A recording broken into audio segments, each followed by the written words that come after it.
e vai ter uma conta financing, Windows específica as well para as Moçambique. the availability of A melhor international notícia é que esta partners. seria And we difícil e, close portanto, with convido todos a contactar as Electrify. várias entidades que So estiveram aqui this como will bring oradores a component, a para specific avançarem component com os vossos for projetos. Mozambique. Como dizia há So pouco, não há desculpas. this is the best news that we could ever have.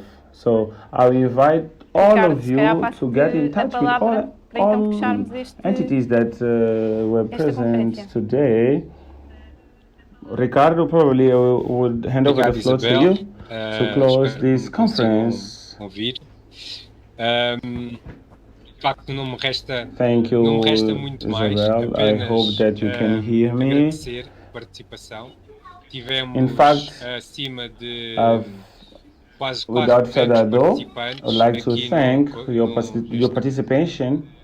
We had over almost 200 participants in this session. Ok, peço desculpa. Já está. Tivemos aqui, ok, agora conseguem me ouvir. Ricardo, you are muted. What happened? Tivemos I'm sorry. elevado número de participantes para Can you hear me now? We had permitiram que esta conferência many tivesse inúmeras perguntas participants importantes para os nossos that geradores.